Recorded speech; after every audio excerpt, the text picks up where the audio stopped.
Kira-kira. Pernah beberapa kesempatan itu 3 bulan itu nggak ada kerjaan awal-awal itu. Mr. Jejo. Hai guys, kembali lagi bersama saya Mr. Jejo di YouTube channel kita Mr. Jejo. Hari ini kita kedatangan salah satu chef yang terkenal. Dia adalah top 3 dari salah satu acara kontestan di acara memasak di Indonesia. Saya nggak perlu lama-lama dah, karena kita juga kebetulan chef juga waktunya juga mepet. Banyak banget orang-orang yang harus ketemu dengan chef. Jadi sekali lagi di channel kita kali ini kita akan membahas salah satu atau beberapa orang yang merupakan inspirator atau inspirasi dari acara-acara khusus atau keahlian-keahlian khusus. Oke, sekarang bersama Mr. Jejo. Chef, apa kabar? Good. Waduh, ini saya sampai lupa buka masker. Harus menghargai social distancing ya kan. Iya. Chef ini, kalau saya nggak salah, chef ini kan ikut kompetisi 2012 ya chef ya. Betul, di tahun 2012. 2012 tuh saya ingat banget tuh ada Opik, Ada Opik, betul. ada Bagus. Betul. Yang dari Surabaya itu semua. Itu semua dari Surabaya ya. Iya. Saya kalau saya nggak salah itu Trimas Kentir kalau nggak salah. Trimas Kentir. Trimas Kentir betul ya, betul ya. Betul. Tapi ini hebatnya gini chef. 2012 sampai sekarang chef ya. Muka chef nggak berubah, begitu aja. Awet muda aja, benar loh. Saya juga bingung. Oke, jadi ini yang saya pengen tahu chef. Di Indonesia dulu 2012 itu kan kalau seorang mau jadi chef ya, terjun di masak gitu ya. Itu kan nggak umum ya chef ya, bisa dibilang ya. Waktu itu maksudnya belum umum, belum viral lah ya. Belum viral ya. Belum betul. terlalu viral. Belum seviral sekarang. Iya, belum seviral sekarang. Nah, saya tahu kalau chef ini dulu sudah menduduki posisi yang lumayan penting. Terus chef tinggalin zona nyaman. Yes. Dan itu menurut saya, wow, itu extremely, orang bilang berani untuk maju gitu chef ya. Itu apa yang bisa membuat chef berani untuk langsung, oke, gue ikut nih kompetisi, gue tinggalin nih kerjaan gue. Oke. Jadi istilahnya itu lebih ke getting out from the comfort zone. Getting out from the comfort zone. Yes.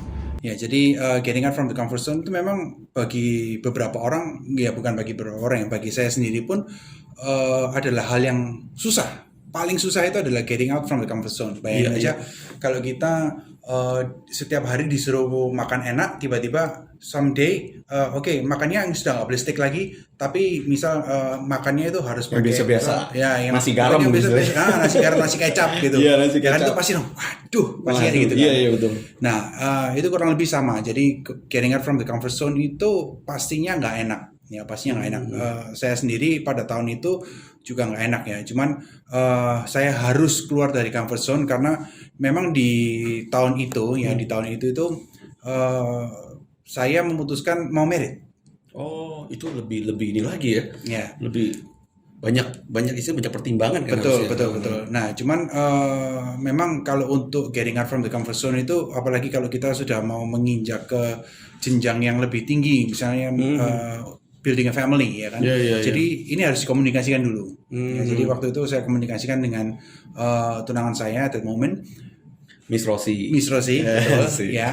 Nah, itu akhirnya kita setuju, kita sepakat bahwa ya sudahlah, nggak apa-apa, karena Fight lah. betul, pokoknya. karena dia melihat saya itu ketika saya kerja itu terkesannya itu lebih seperti orang yang apa ya, stres. 9 to 5, a pressure is there. No, not 9 to 5. Saya kerjanya itu around 8 or 9 ya. Wow. Saya baru pulang sekitar jam 11 atau jam 10 malam. Gila guys. Jadi 9 to 11 Yes. the night sampai malam tuh ya. Kadang kalau memang karena kan saya kerja ini itu sebagai GM di sebuah restoran ya. Iya. Nah, itu akhirnya saya juga istilahnya pulang itu jam 1, jam 12 malam kayak gitu. Oh. Nah, jadi memang apa ya, harus stay di sana itu lebih daripada 8 jam. Iya, pastinya gitu. Karena ya either itu bikin report, bikin apalah program.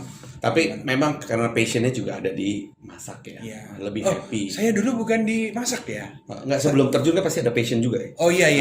Ada passion juga. Jadi mungkin mengikuti kompetisi itu juga lebih happy. Betul. Lebih ada ya. Lebih. Saya bisa bayangin sih sampai jam 11 malam ya dari pagi ya. Tapi jujur ya, kalau saya ngeliat pekerjaan saya yang dulu dengan yang sekarang, kurang lebih sama kok. Ya kan. Saya Sama-sama bahkan kalau happy. sekarang itu berangkat dari rumah itu jam 4 jam 5 pagi, Heeh. ya. Pulang bisa-bisa sampai rumah itu jam 12 jam 10 malam. See guys, there is nothing called instant ya orang bilang ya. Nggak ada. Nggak ada yang instant. Everything that you have to start work very hard. Pokoknya Yes. harus kerja keras. Betul, betul. Saya sebelumnya di sini ada video yang orang insurance itu sama juga single parent. Dia bangun jam 4 subuh. Saya sampai kaget cewek. Setengah 5 subuh pulang jam 11 malam. Ngurus anak segala macam. Well, the other stories kita sekarang dapat lagi seorang inspirator. Sama, kerjanya dari pagi juga subuh. Jadi kadang-kadang kalau saya ketemu orang, gila men gue bangun udah aduh pagi banget nih padahal jam 7 gitu. Padahal jam 8. Saya juga kadang kaget. Anyway, thank you. Yang saya mau tanya lagi nih, Cak. Setelah mengikuti kompetisi, itu apa yang berubah dari ini? Pertama pasti fame lah, orang-orang lebih tahu lah ya. Muka Chef kan nih kayak gini nih. Iya. Kalau yang berubah, semuanya berubah. Semua Ya. berubah. Semuanya berubah pastinya, ya kan. Jadi bagaimana orang itu melihat saya as a chef, ya kan. As a chef. Sebagai ya orang bilang celebrity chef, ya kan. Itu ngelihatnya itu sudah beda, ya, dibandingkan dengan saya yang dulu, ya, meskipun saya jas-jasan, dasian gitu, Iya, ya iya. kan, masih berambut, ya. Iya. Itu Saya nggak bisa bayangin Anda.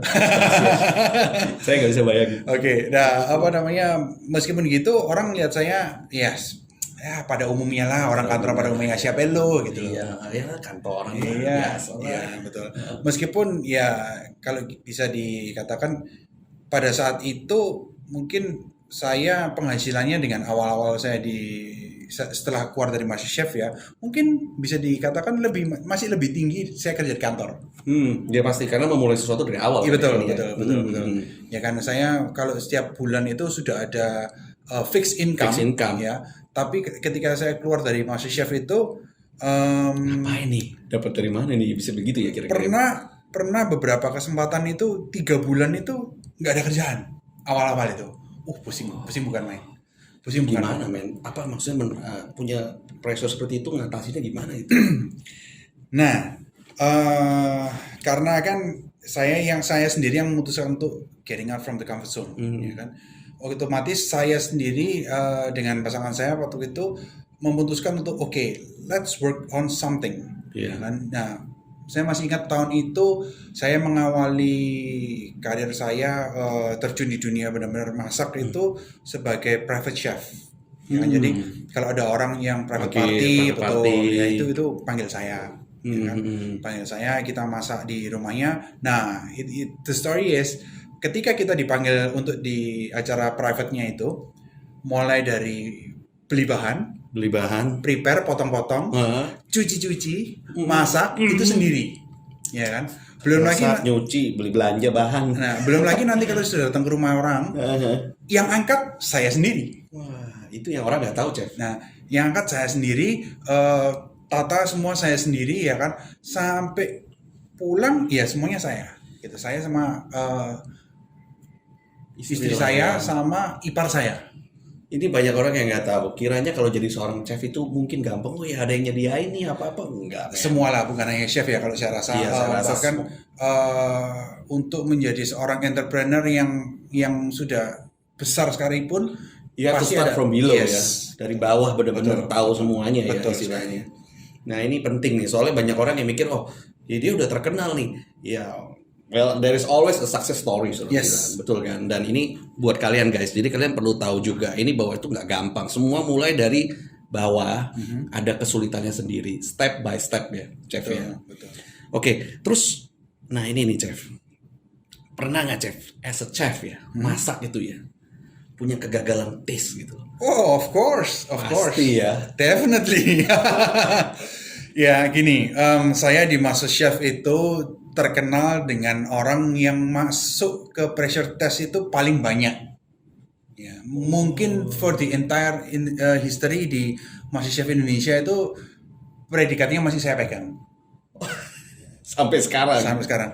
But good thing is saya setiap kali masuk pressure test itu masih bisa lolos, ya kan, masih bisa keluar lagi, ya kan. Karena, Pressure test ini apa kayak semacam, oh you harus masak ini nih dengan jangka waktu time segini gitu. Enggak, jadi pressure test itu gini. Kalau kita misal kan di kompetisi MasterChef itu Yang pertama itu challenge, ya kan? Oke, challenge. Pertama, kalau seumpama gagal, ya kan, itu yang kalah itu harus masuk ke challenge yang kedua. Oh, oke. Nah, terus setelah challenge yang kedua, kalau gagal, nah itu masuk pressure test. Oh, Kalau gitu. semua makanya ya hancur lah. Hancur lah gitu. Oke. Nah, itu masuk di pressure test. Jadi itu bisa dibilang kayak kawat Chandra di muka ya. Betul. Betul. Jadi ini pokoknya ini udah nggak lewat nih, ini nggak lewat, ini yang terakhir nih. Iya. Kasih tes yang paling Benar. penekanannya lebih I'm kencang standing lagi. on a cliff. Ya kan. Jadi either itu jatuh atau oke sukses balik, atau balik ya. kembali lu ya. Betul. Balik kembali lu bukan sukses tuh ya. Betul. Nah, di situ memang pressure itu benar-benar kerasanya di sana. Ya, pressure itu kerasanya di sana. Nah, ketika saya mengalami hal itu ya, gimana ya?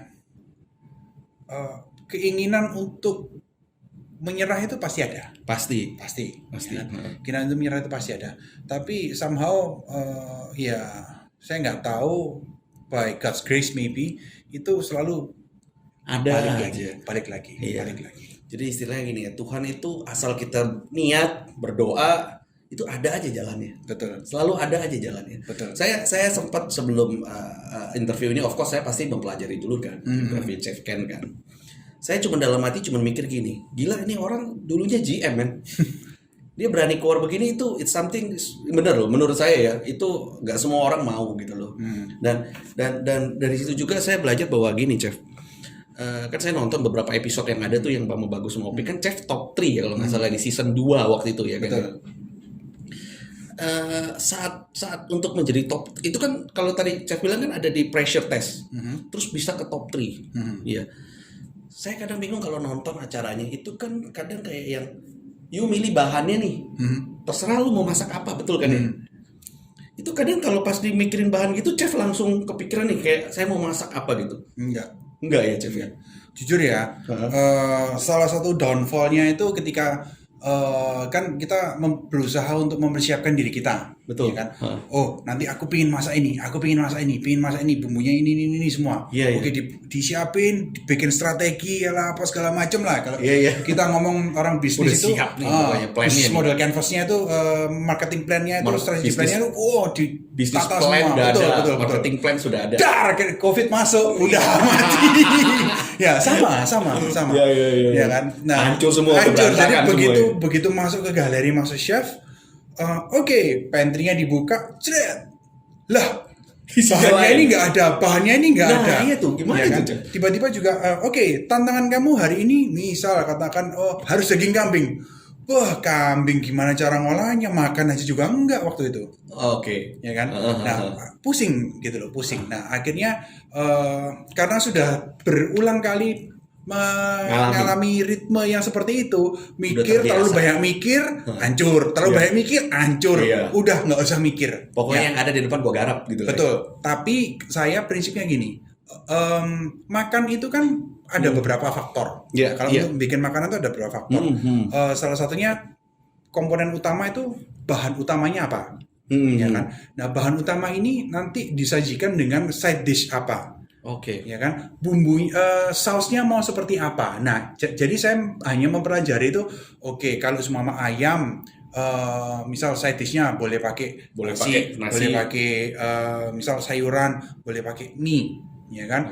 Terus setelah itu sausnya mau apa? Misal kalau kita ngomong makanan Indonesia ya, saya mau pakai sambal mata, saya mau pakai bumbu kuning, bumbu merah, bumbu putih. Jadi mainnya gitu. Nanti tinggal mixannya saja. Jadi begitu lihat, bahannya yang ada ini. Ya udah ambil ini. Di otak ini langsung bumbu ambil putih. ini. Ini sayurannya pakai ini, proteinnya pakai ini. Ya sudah jadi. Gila men, kalau gue sih biarpun saya terus terang juga hobi masak Chef, tapi kalau udah sampai kena ke sana mendingan gue cemplungin semua. That's why ya. Kalau saya biasanya ke rumah teman itu biasanya gini, kan lapar, makan yuk, ayo. Tapi sudah jam segini dia bilang. Apalagi kalau sekarang ini kan restoran jam 9 udah tutup. Ya COVID. Waduh, bingung kan makan apa. Yaudah buka kulkas, Lihat adanya ada apa. Oh ini ambil. Terus mungkin dia punya dry store ya kan, punya apa namanya, bahan-bahan kering apa gitu, saya lihat oh ambil ini. Istilahnya ilmu dari sana akhirnya bisa diterapin juga ya. Benar, Chef, iya. Jadi Ken masak apa? Nggak tahu.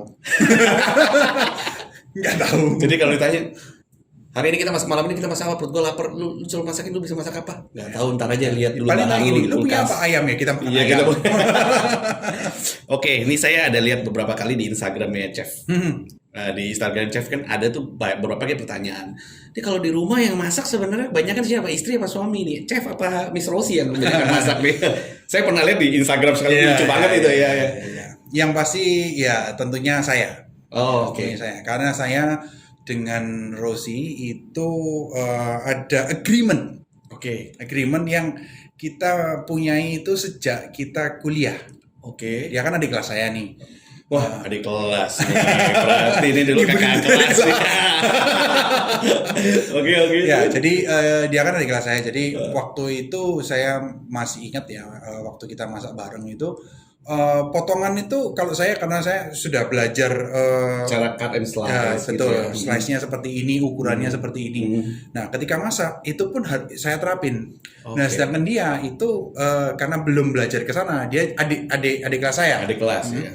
Nah, saya ngomong potongan tuh harus kayak gini, harus seperti ini. Karena kalau nggak gitu nanti matangnya beda. Oh gitu. Ya kan? Nanti matangnya beda. Jadi harus seperti ini. Dia Pokoknya dia gini mah aja ya. Iya, pokoknya potong nah, udahlah aku masak apa? Udah berantem. Jadi di dapur pasti berantem. Iya. Ngerti saya ngerti. Ya. Itu pasti terjadi. Nah, akhirnya kita memutuskan bahwa oke lah, dapur itu area saya. Kalau saya di dapur, kamu minggir. Oke. Dia bilang. Oke. Oke, nah itu mulai pacaran tuh kayak gitu. Jadi I'm the best in here in my zone dan lebih apa maksudnya sudah terbiasa potongan Betul. slice apa kan lebih tahu. Betul, Jadi chef juga pasti kan lebih enak ya kan. Saya baru tahu loh chef itu kalau cut and slice itu matangnya itu bisa membuat beda loh. Oh, benar.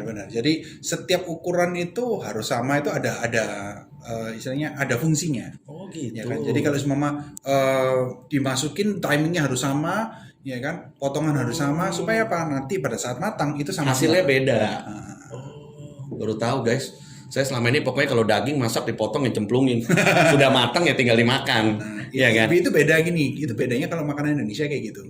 Makanan Indonesia karena di makanan Indonesia itu tidak mengenal apa yang namanya Tingkat kematangan. daging ya. Daging itu dengan tingkat kematangan seperti apa itu nggak ada. Yang Pokoknya penting matang. Pokoknya matang kalau orang sini ya kan. Benar. Nah gini chef, menurut chef ya chef, selama karirnya chef, ya kalau pasangan sudah pasti support. Di luar dari pasangan, saya sebenarnya sudah tahu jawabannya chef karena kan saya ini. Siapa yang paling support di kan kayak gini, kita kan bukan hanya pasangan di dalam hidup kita.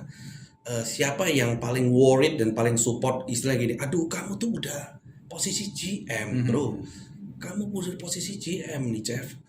Kamu mau keluar nih kayak gini-gini, tapi dia tetap support. Itu siapa, Chef? Itu papa mama saya. Papa mama ya. Ya, jadi the blessed from the parents. yes, jadi pertama kali itu saya ngomong sama mereka, saya memutuskan untuk ke MasterChef. Ya, itu mereka langsung, terutama mama saya, langsung bilang, kamu gila ya? Dia ngomong gitu. Kamu nih gajimu sudah segitu, kamu ada posisi, ya kan? Chef, Kamu ada sebentar, karir. Chef. Kalau boleh berbagi, Chef. Waktu itu kira-kira gaji udah 2 digit belum, Chef? Udah mulai masuk 2 digit Masuk. belum? Masuk 2 digit loh. 2 digit, guys. Masuk. Itu lebih gila lagi. Ninggalin comfort zone itu ditinggalin dari gaji 2 digit. Itu. Oke, terus gimana? Ya, jadi pada saat itu ditolak. Ya kan ditolak itu tapi gini. Kamu ngapain kamu ikut ya biasa lah ya orang tua Ya, itu kan namanya tua. khawatir kalau anaknya ada sesuatu ya itu bisa saya pahami tapi di satu sisi saya merasakan bahwa mereka itu bukan keberatan tapi mereka takut. Worried, khawatir. Betul. Ya, nah tapi di satu sisi akhirnya mereka bilang sudahlah kembali lagi mama saya itu dari kecil itu pernah ngomong saya itu seperti ini. Saya ingat bener waktu saya SMA kelas 2. SMA kelas 2. Betul. Dia ngomong gini, Ken, apapun yang kamu lakukan, ya, it's your life. Dia bilang, Oke. your life is your own responsibility. Oke. Resikomu, keputusanmu sendiri dan resikomu sendiri. Ya, tanggung jawabmu sendiri kan. Betul. Nah, mama sama papa itu cuman bisa support kamu, bantu kamu, dukung kamu dari belakang. Iya. Tapi yang menjalani itu ya kamu. Iya. Dia bilang gitu. Betul. Nah, kembali lagi ke Master Chef ya. Pada hari itu mama saya ngomong gini, wes gini aja, apapun pilihanmu, mama sama papa bantu kamu dalam doa, mama sama papa tetap dukung kamu. Ya. Chef, Whatever your decision is. itu yang menurut saya nggak ada musuhnya, Chef. Yang namanya doa orang tua, Ya. menurut saya. Parents blessing ya. Parents blessing itu, kita mau ngomong apapun, kalau udah namanya urusan orang tua, doa nih, mama doain kamu, itu udah nggak ada musuhnya, mau lawan siapapun ya. Menurut saya itu tidak semua orang memulai itu dengan ada support yang demikian. Ya, Ya, betul. nggak semuanya, dan I think it's a very big blessing. Yes. Tapi kalau saya boleh ngomong ya, terkadang memang orang tua, apakah mereka selalu tahu apa kebutuhan kita? For my humble opinion, no. Ya, Ya kan? kita yang tahu harusnya. Betul. Sebenarnya kita yang tahu kapasitas kita ini seperti apa. Iya, iya. Ya kan? Saya pada saat itu saya tahu kapasitas saya sebenarnya I can go far from this, ya kan? Tergantung nanti saya menyikapinya seperti apa. Ya kan? Sampai detik ini saya selalu ngomong sama istri saya itu banyak sekali di hidupnya kita itu cobaan itu datang bertubi-tubi. Yeah. Tapi sampai detik ini kita bisa Survive. melalui itu semua. Bisa ya. lewatin itu Meskipun itu tidak nyaman, ya kan. Yeah. Meskipun itu tidak mulus, Yeah. ya kan. Tapi sampai detik ini kita bisa survive, ya. Yeah. Berarti sebenarnya comfort zone itu untuk bagi orang yang sudah keluar dari comfort zone, itu akan terbentuk another comfort zone. Iya, berarti dia udah keluar nih, terbentuk lagi sebenarnya. Ya, kan habis keluar, ya kan, terus menyesuaikan ke kondisi yang baru, hidupnya enak-enak. Nah, tapi kalau dia misal ada sebuah kalau saya itu Tantangan. mengalami itu restoran tutup, ya kan, itu keluar dari comfort zone lagi kan, harus build new one, ya kan, build a new one. betul, new career apa segala macam, Iya, bangun lagi, ditata ulang lagi, ya kan. Nah, itu nata-nata terus kuncinya satu, pede dan nggak boleh panik. Oke. Jatuh 7 kali, bangun 8 kali. Kuncinya 2 berarti ya. PD dan nggak boleh panik. Dua berarti. Nah, itu istilahnya jatuh 7 kali, kita harus balik. Mr. Jejo. Sampai sekarang nih, kalau Chef lihat nih di masa pandemi begini nih, COVID begini, untuk menjadi karir seorang chef itu pasti ada pengaruhnya juga kan, Chef ya? Pasti sedikit banyak ada pengaruhnya juga pasti benar, ada. benar. Tapi saya melihat Chef oke-oke aja, ya kan? Mungkin banyak orang di Indonesia masih yang berpikiran, kamu menjadi chef itu nggak sesuatu yang menjamin. Some of them things mungkin masih yang, oke, aku mesti yang, ya kayak tadi kita bicarakan lah ya. I think saya lihat Chef it's okay aja. I mean, banyak banget iklannya, banyak banget kita invitationnya ini ya kan, dan saya rasa itu semua juga kembali lagi dari humble opinionnya Chef Ken. Saya rasa itu juga karena kerja keras, passionnya Anda, sesuatu yang Anda senangin Anda lakuin, ya kan. Terus gagal bangun lagi. Nah, sampai sekarang nih Chef, yang saya mau tanya gini Chef, saya nih ada satu penasaran Chef. Chef kan ikut lomba kompetisi ini. Di sana tuh makanan dimasakin mau masak sendiri Chef kalau hari-harian? Kalau di sana itu dimasakin. Oh, dimasakin. Jadi di sana itu kita disediakan nasi kotak. Oh, Nasi kotak. Chef disediain nasi kotak. Makanya nasi kotak. Tapi ya kan, karena kan saya di sana itu karantina 4 bulan. 4 bulan. 4 bulan itu berarti 120 hari. Itu nggak boleh ketemu siapapun Chef. Nggak boleh. Telepon boleh tapi ya. Telepon boleh tapi weekend. Oh, Ya kan, karena cuma kita di boleh weekend karantina. doang. Ya. Oke. Tapi sampai saya lupa berapa besar gitu. Nah, ini derita lagi. Ketika sudah di karantina, ya kan, nggak boleh pulang. Ya. Akhirnya kalau nggak salah 10 besar itu atau 15 besar saya lupa. Itu kalau weekend, ya, keluarga boleh berkunjung. Oh, Gua dong nggak ada yang kunjungi. soalnya di Surabaya. Saya kan di Jakarta. Iya, Jakarta. Dan dulu belum ada video call kali ini. Udah ada video call. Video call udah ada. Belum ada ya? Belum. Ada ya. Masih MMS mungkin ya. Dulu masih era BlackBerry. Masih era BlackBerry. Ada. Itu saya masih ingat, saya dibeliin tab. Oke. Ya kan. Nah, tab itu ya kalau zaman dulu itu kan internet service itu masih mahal. Iya, mahal banget. Mahal banget kan? Mahal banget, Ya Bro. udah lah. Iya. Ya sudahlah, apa aja lah yang bisa ini. Tapi video call masih belum ada memang. Tapi kan yang dari Surabaya nggak cuma Chef Ken doang kan, Iya. waktu itu kan ada Mas Opi sama Pak Bagus ya, Bagus, Mas iya. Bagus. Jadi bertigaan terus Iya. gitu ya, nggak ada yang ngunjungin, Nggak ada. bertigaan Nggak ada. doang. Kabur-kabur sendiri. Kabur Pulang sendiri, lagi. Iya. pulang sendiri Iya. lagi. Karena biasanya kalau kita kabur itu karena kan memang kita bertiga waktu itu cukup baik dengan ini orang-orang hotel ya.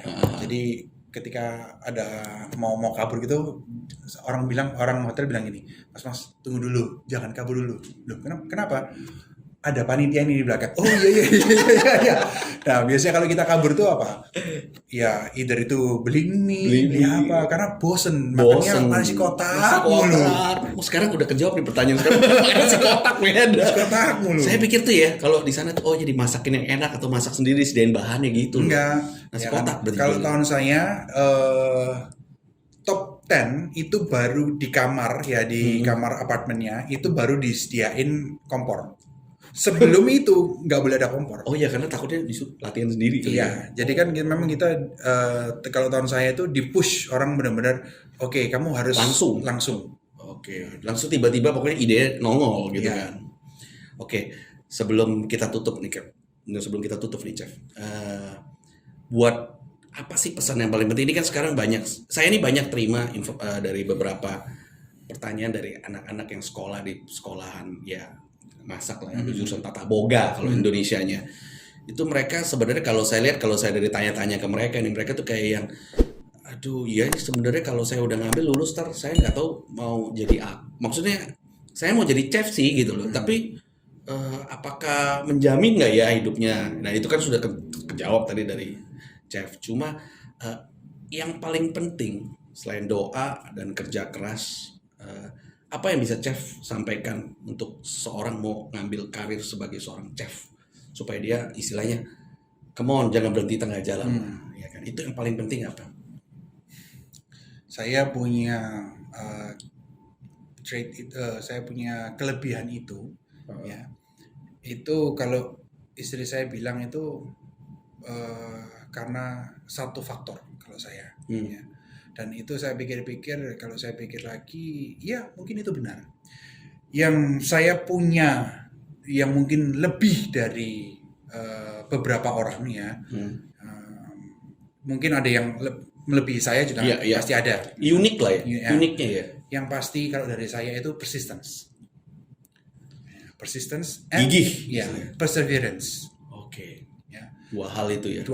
Karena saya ini kalau menurut diri saya itu karena gini ya, saya ini kadang-kadang kalau untuk kita membaca diri kita sendiri itu kadang-kadang bias. Iya betul. Kayaknya menurut kita bagus nih padahal gini, tapi iya nggak sih? Iya nggak sih? Mendingan orang lain yang lihat ya. Nah kebetulan juga coping saya ini sama hati saya itu kalau dengerin, kalau saya tanya ya kan, itu nggak terlalu panas. Ya kan? Jadi kan ada tuh orang yang mau minta menurut lu gue gimana sih? Tapi ketika dikasih tahu boroknya gimana? Iya. Wah enggak lah, masih gitu marah-marah. Ya. Enggak, menurut gue enggak kok gitu ya kan. Nah, kalau gitu mah gak usah nanya sebenarnya. Betul. Nah, kalau saya tanya sama istri saya, dia bilang tuh, ya kamu itu soalnya orangnya persistence, ya perseverance-nya juga ada tinggi, dia bilang. Jadi kamu itu mau dipukulin gimana aja, kamu harus berdiri di situ, ya kamu berdiri. Oke. Kamu berdiri di situ, kamu tahan itu semua, you endure the pain. Iya, berarti tahan atas kesakitan yang harus diterima kalau memang ngambil jalan itu. Betul. Resikonya ya berarti harus kamu tampung. Betul. Nah, itu juga mungkin juga menjawab juga statement dari mama saya yang waktu itu what you do ya it's your own responsibility. Iya, jadi ini kan sudah saya ambil keputusan bahwa I'm gonna be a chef. Iya. Ya kan? Ya, this is my responsibility. Like it or not, I have to live with it. Iya. Ya kan? I have to live with it, so I have to fight for it. Iya. Ya kan? I got no reason to turn back. ya apapun itu udah nggak ada, pokoknya nggak lihat. Ya boleh sekali-sekali lihat belakang buat belajar. Lihat tapi boleh. Lihat boleh. Ya, melihat betul. itu Mundur nggak boleh tapi. betul, mundur nggak boleh. Melihat itu fungsinya untuk kita mengkoreksi. Oke, what did I do wrong Iya. in the past? Iya, iya. Kalau ini terulang lagi, ini aku ambil jalan yang mana? Itu Iya. melihat ke belakang. Koreksi. Sebagai Koreksi, betul. Sebagai Nah, koreksi. Tapi jangan ketika kita melihat ke belakang itu biasa kan orang itu nostalgianya terlalu Baper. Oh iya, baper. Baper. betul. Akhirnya trap in the past. Jadi terjebak di masa lalu. Ya. Jadinya akhirnya nggak maju-maju. Betul, kuncinya kalau trap in the past itu biasanya ngomongin gini. Dulu ya, aku itu dulu men. Dulu tuh gua nih begini.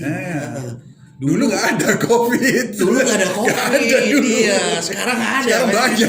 Iya, sekarang banyak di mana-mana. Nah, terakhir lagi Chef, sebelum ini makin enak ngomongnya sama Chef. Saya tadi kan ngomong Chef, awal-awal nge-Chef sampai sekarang nih kita pertama kan sebelumnya pernah ketemu ya sebelum ini Chef. Betul. Saya ngerasa ini orang kayaknya nggak tua-tua deh. Pernah nggak sih ditawarin main sinetron? Enggak lah, belum. Penampilan Anda kan udah branding, Chef. Jujur loh ya, menurut saya Anda tuh sudah branding secara penampilan. Oke. Gitu ya.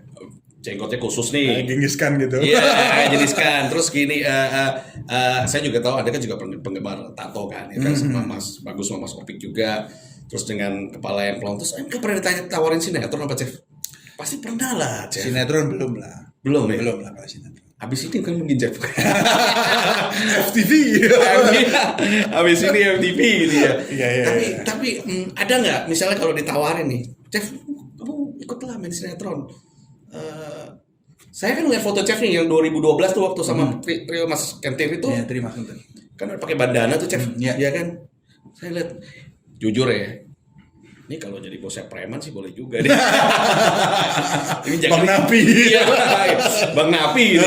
Terus tapi kalau dipakein dasi, dipakein apa juga ini ada nggak keinginan kalau bisa ditawarin itu kepengen nggak, Chef? Atau sekedarnya aja lah gitu loh. Sometimes ya, bukan serakah, bukan apa, tapi saya itu I love to explore myself more. Bisa nggak sih ya? Gitu? Bisa nggak? Kalau memang nggak bisa, oh iya berarti nggak bisa. Berarti bukan bidang gua Bukan nih. bidangnya ya. Tapi Iya. kan tawar itu belum ada. Iya. Saya juga nggak tahu kan dulu nggak kebayang bahwa I'm gonna be a billboard models. Saya kan gitu. Jadi Iya, betul. foto saya nampang di billboard sana, di Bogor Iya. sini ya kan. Nggak kepikiran sih. Nggak kepikiran gitu. Bukan nggak kepikiran, nggak kebayang. Nggak kebayang. Ya, bayangin aja nggak pernah gitu. Nah, cuman ketika saya ini, oh ya, saya belajar ya. Iya. Untuk senyum di depan kamera itu Susah. loh. Ya kan? Susah Untuk senyum banget itu ya. Susah. Untuk ngobrol kayak gini tuh susah. Kenapa? Hmm. Saya ini orangnya introvert. Iya. Saya untuk keluar dari comfort zone itu juga salah satunya adalah keluar dari boundary saya sebagai orang yang introvert. Saya kalau cooking demo, ya misal ya sama ibu-ibu lah. Halo ibu-ibu, apa kabar? Itu kan istilahnya mesti beda lagi kan? Iya betul. Jadi Ya, seseorang yang beda stylenya lagi kan, kan. stylenya Iya kan? apa ngobrol-ngobrol. Sudah selesai, saya turun panggung ke belakang panggung langsung cep diem. Karena drain, energinya habis. Karena itu saya orang introvert, tetapi harus Mencoba keluar untuk sebagai extrovert. Extrovert. Betul. Itu berapa lama, Chef? Sampai hari ini. Sampai hari ini. Sampai hari ini. Berarti sampai hari ini still learning. Learning. Right? Tetap belajar dan belajar. Yes. Oke guys, ini waktunya pendek biarpun sebenarnya saya mau lebih banyak berbincang dengan beliau. Ini benar-benar ini sangat-sangat menginspirasi sekali ya. Thank you banget, Chef. Thank you so much. Thank you. So one thing that I learned from today that satu hal yang saya belajar bahwa hari ini kita harus gigih terhadap sesuatu yang kita inginin. Kita harus maju terus. that's correct. Lu mau digebukin kayak lu mau diapain kayak kalau lu udah kepengen itu ya lu Fight for lakuin, lu fight for it, betul kan ya? Dan terutama juga you have to gain a blast first before you start. Jadi sebelum kita mulai, kita harus ada satu blast dari orang-orang terdekat kita. Terus kita doa, baru kita mulai, betul kan ya, Chef? Thank you banget, tapi jangan lupa Chef, kalau habis dari video ini nanti kalau dapat pemeran sinetron di FTV, gue diajak aja. Oh siap. Bagian gue digebukin nggak apa-apa. Oke siap. Karena kan jangan dilihat dari ukuran di acara ini ya. Ukuran gue sama dia tuh setengahnya, men. Dia tuh tinggi gede, gue setengahnya lah. Kira-kira ya semekot, saya semeter kotor, dia semeter 80, men. Oke, guys, pantengin terus channel kita untuk video-video lebih bagus. Thank you banget, Chef. Thank hari you so ini. much. Thank you so much. It was a very good moment. It is an honor. Conversationnya juga enak banget, belajar banget saya. Apalagi yang soal tadi daging terus beda cara motongnya baru tahu saya gitu. Oke, again, thank you Chef, thank you for today, thank you guys, see you again in the next video. Ciao. Ciao.